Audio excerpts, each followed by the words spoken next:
O futebol é o esporte mais imprevisível do mundo. Dentro das quatro linhas, tudo pode acontecer, independente dos times que estão em campo.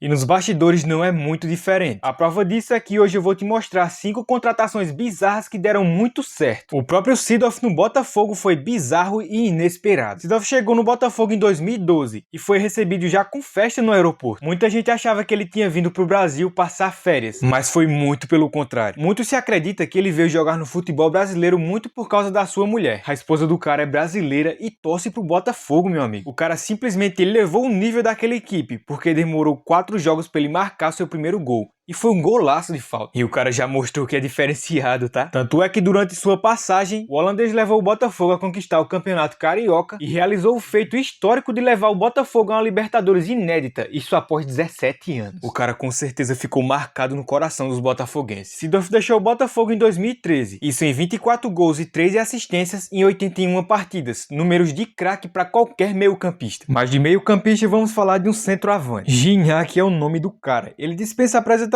principalmente para o torcedor do Palmeiras. O francês é um exemplo claro de um jogador que está jogando em alto nível e vai jogar numa liga totalmente alternativa. Mas para essa transferência acontecer, o cara viveu altos e baixos no Olympique de Marselha. No seu melhor momento, ele foi artilheiro do campeonato francês, mesmo tendo Ibrahimovic e Cavani jogando contra ele. Mas já em seus últimos momentos na França, ele revezava muito entre banco e titularidade. Tanto é que o jogador ganhou peso e foi apelidado de Big Mac. E foi uma época bem triste para ele, já que o Olympique é seu clube de coração. Com essa situação, Gignac foi meio que obrigado a sair do clube, e mesmo sendo cogitado em vários clubes grandes europeus, o cara analisou bem e decidiu ir pro México, justamente pro Tigres.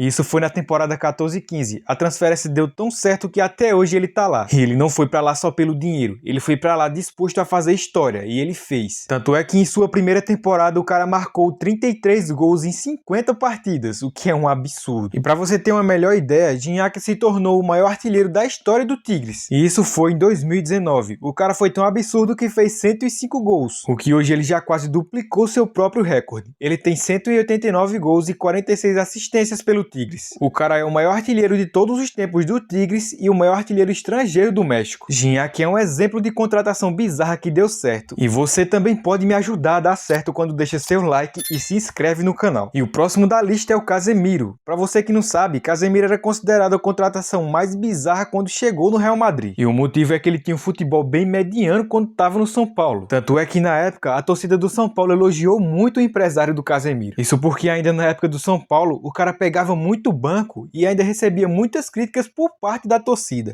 Mas quando chegou no Real Madrid ele teve uma trajetória muito gradativa. Casemiro começou no Real Castilha e logo foi emprestado para o Porto de Portugal, clube onde teve um ótimo desempenho e fez história. O cara meteu um icônico golaço de falta na Champions League pelo Porto. Por lá o cara teve um ótimo desempenho, tanto é que ele foi titular na grande maioria dos jogos possíveis. Enquanto isso, Zinedine Zidane assumiu o comando do Real Madrid. Tanto é que ele pediu o retorno de Casemiro para o Real Madrid.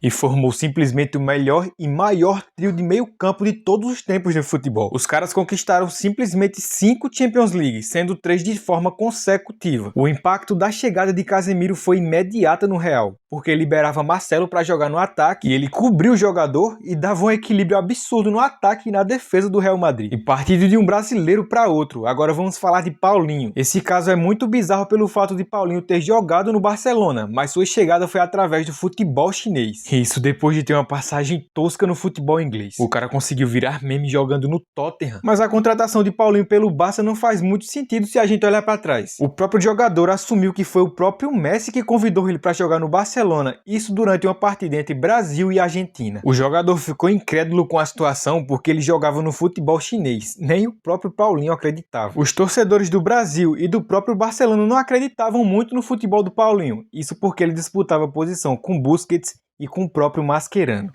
Mas para surpresa de muita gente, o cara conseguiu se sobressair. Tanto é que Paulinho disputou 49 jogos pelo Barcelona, marcou 9 gols e deu 3 assistências. E isso tudo em apenas uma temporada, e mostrando a importância que Paulinho teve pro Barcelona naquela época.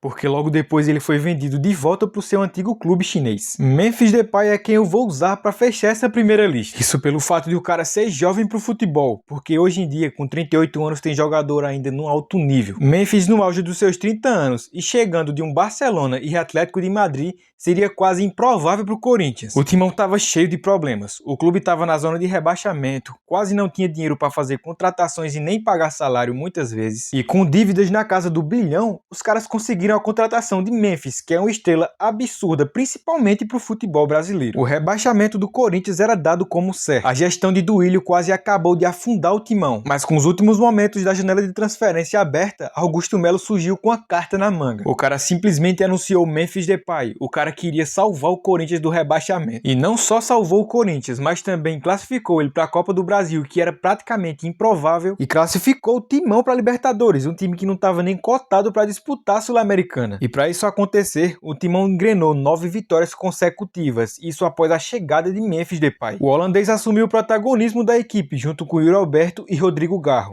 E parecia que só faltava o Memphis para fazer o timão engrenar de vez. E mesmo que o Corinthians não tenha conquistado nada em 2024, Memphis deu um alívio muito grande pro seu torcedor. E arrisco a dizer aqui que o corintiano é o único torcedor que teve um fim de ano tranquilo, já que o timão conseguiu manter sua base de time para 2025. Mas já aproveita e deixa aqui nos comentários quem tá faltando nessa lista para eu fazer uma eventual segunda parte desse vídeo. E vê se não se esquece do like.